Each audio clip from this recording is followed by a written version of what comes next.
Salam sejahtera teman-teman, puan-puan, baiklah berita sepenuhnya. Pelantikan Datuk Seri Muhammad Nazri Aziz sebagai Duta Besar Malaysia ke Amerika Syarikat (AS) dicadangkan oleh Datuk Seri Ismail Sabri Yaakob ketika naib Presiden UMNO itu menjadi Perdana Menteri ke-9. Timbalan Perdana Menteri merangkap Presiden UMNO Datuk Seri Dr. Ahmad Zahid Hamidi memaklumkan nama Nazri dicadangkan oleh pentadbiran Perdana Menteri ke-9 dan parti diterajuinya langsung tiada kaitan. Dari zaman Perdana Menteri ke-9, cadangan lantik Nazri daripada kerajaan bukan diusulkan UMNO.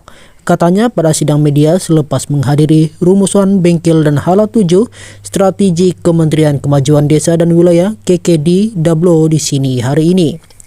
Beliau berkata demikian ketika ditanya sama ada pelantikan Nazri diusulkan oleh UMNO atau dibuat oleh kerajaan pimpinan Ismail Sabri yang ketika itu menggalas jawatan Perdana Menteri. Semalam, Perdana Menteri Datuk Seri Anwar Ibrahim memaklumkan pelantikan Nazri sebagai Duta Besar Malaysia ke AS dibuat oleh kerajaan lalu dan sudah disahkan oleh AS sekaligus pentadbirannya terpaksa meneruskan pelantikan berkenaan kerana pembatalan akan menimbulkan pelbagai masalah lain. Ia susulan beberapa kritikan susulan pengumuman Kementerian Luar Negeri bahawa Nazri adalah seorang daripada 10 ketua perwakilan diplomatik Malaysia yang menerima watika pelantikan daripada Yang di-Pertuan Agong Al-Sultan Abdullah Riayatuddin Al-Mustafa Bilasa di Istana Negara Khamis lalu. Antara yang mengkritik pelantikan Nazri sebagai Duta Besar Malaysia ke AS adalah Ahli Parlimen PKR Pasir Gudang Hassan Abdul Karim yang menegaskan jawatan duta perlu dikasihkan kepada diplomat yang mahir dalam hal ehwal antarabangsa. Kabar mengenai pelantikan Nazri sebagai duta sudah kedengaran sejak awal tahun lalu, namun ketika itu namanya dicadangkan sebagai perwakilan diplomatik Malaysia ke Switzerland yang diusulkan ketika Ismail Sabri menjadi Perdana Menteri.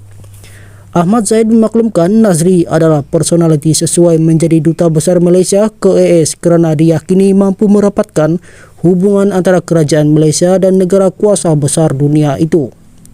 Katanya Nazri diberi tanggungjawab memperkukuh hubungan perniagaan kepada perniagaan B2B, pembiayaan antara rakan setara P2P dan hubungan antara kerajaan G2G kedua-dua negara. Selain itu katanya, bekas ahli Parlimen Padang Renjas itu turut ditugaskan untuk mengatur pertemuan penting Anwar dengan pemimpin kerajaan AS dan penerajui korporat utama apabila Perdana Menteri melawat negara itu nanti. Beliau adalah personaliti sesuai untuk menjadi diplomat utama Malaysia di AS kerana kita pernah mempunyai beberapa duta besar sebelum ini seperti Allahyarham Tan Sri Dr. Jamaluddin Jarjis, Datuk Seri Dr. Awang Adik Husin yang dapat menjalin hubungan lebih rapat kerajaan AS dan Malaysia. Saya percaya Anwar akan melawat AS dan saya percaya Nazri mampu mengurus dan mengatur mesyuarat penting di antara Anwar dan pemimpin utama kerajaan AS, Ketua Korporat serta Dewan Perniagaan Amerika Malaysia AMCHAM, katanya.